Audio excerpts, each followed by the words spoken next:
Whenever we open our eyes, we never see what's there. We only ever see what was useful to see in the past.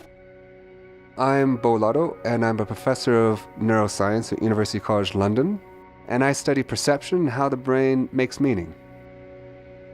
Perception is basically a story. Objects in the real world don't come with a meaning. They don't come with an instruction manual. They don't tell you what to do. If you take a dark stimulus, it could mean an infinite combination of reflectance and illumination. You have no idea which. That could either be a surface that's under shadow, because there's less light hitting it, so there's less light reflected from that surface to your eye, or it could be a hole. It could actually generate the very same stimulus, but you have no way of knowing from the stimulus itself. So what happened through evolution is some of our ancestors would walk forward, and if it were a hole, they'd step in it, and they'd be selected out, whereas others would walk around. Those with the brains that walked around, they stayed alive. Whatever they saw, that's what we now see. We inherited their perceptions. So as those events and experiences build up, our story gets more and more complex. Now, these stories can have two bases. Either they are things that literally happened.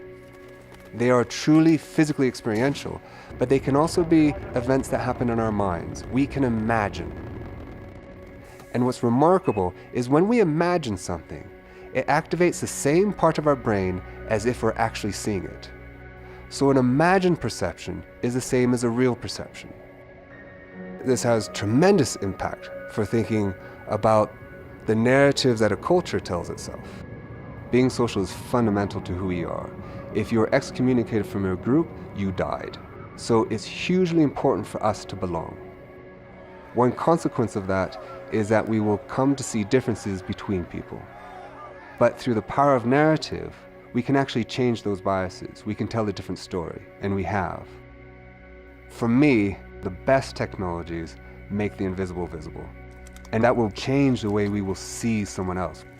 Now, boat is a beautiful example of that, because it enabled us to discover parts of the world that we never knew existed, other cultures that we didn't know existed, that changed our perception of what it is to be human. So the problem with very modern technology, in particular digital technology, is we can't escape from the fact that our brain evolved in a body and our body in the world. And this creates a fundamental challenge for social technologies, which are not physical. They're often not with people we care about. They're completely passive, and they're often unidirectional.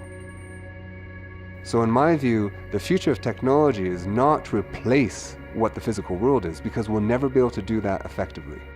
Your brain will never be able to step outside its millions of years of evolution. The future is what I call being in the space between. Putting the digital world out into the real world, where it augments that world. It augments our experience with the world. Imagine walking into a room and not just seeing the architecture and design of that space, but seeing the experiences that happen to that space. If we could tell stories in a way that truly engaged the brain, and engaged it in the ways that evolved to make meaning in the physical world, with interactions with the people we truly care about, in ways that are truly meaningful, then we have the incredible possibility of changing the way we perceive ourselves and the world in the future.